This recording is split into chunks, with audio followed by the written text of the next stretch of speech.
Të nderuar televizionistë, përshëndetje, ne vazhdojmë me lajmet këtu në 2CNN. Dështon edhe seanca e 10 e konstituimit të Kuvendit të Kosovës. Ideal Golën e kemi sërish drejt për së drejti në lidhje nga Prishtina. Ideal, përshëndetje dhe mirë se vjen në studio. Siç pritej në fakt edhe siç na paralajmërove,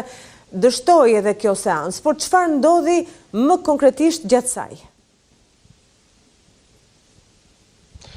Fatkeqësisht ishte pra ky një skenar i paralajmëruar në mungesë jo vetëm të vullnetit politik të partive politike, por edhe ndonjë marrëveshje konkrete që do ta çonte në zhbllokimin e gjithë këtij ngërçe dhe konstituimin e Kuvendit të Kosovës.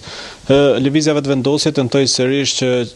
zgjedhjen e kreut të Kuvendit, pra kandidaturën e tyre ta bënte përmes një votimi të fshehtë, gjë që e kundërshtoi sërish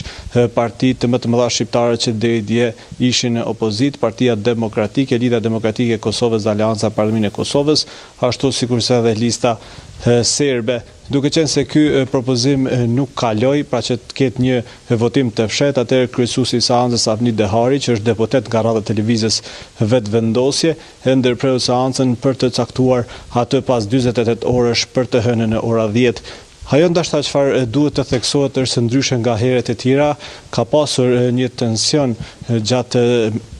kësaj seance, në momentin kur kryesuesi Dehari paralajmëroi se do të ketë një votim të fshehtë, ishte kryetari i PDK-s Memri Krasniqi që doli i pari në foltore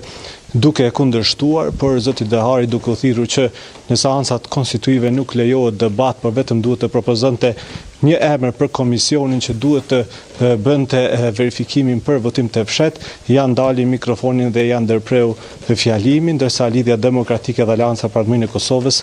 nuk morën mundin fare të dalin në foltore për të propozuar ndonjë emër për këtë komision për votim të fshehtë, thjesht duke i bërë me dorë nga ulësit e tyre në mënyrë që të vazhdonte, pra ka pasur, le të themi, momente tensioni për shkak të situatës së krijuar, ndërsa gjithashtu dhe deputetët e lëvizjes vetëvendosje reaguan kur refuzoi dhe lista serbe pa përfaqësuesit tyre Igor Simić në foltore, duke kërkuar atij që të ulet në vendin e tij. Pra kanë qenë këto momente që tensioni pak para se menjëherë të hidhej në votim dhe sigurisht të ndërpritej seanca për të kuptuar se çfarë do të ndodhë tashmë të hënën. Në reagimet e para menjëherë pas mbylljes së seancës, kreu i PDK-s Memri Krasniqi sërish ka akuzuar lëvizjen vetëvendosje për bllokim të situatës dhe që nuk dëshiron të gjejë zgjidhje,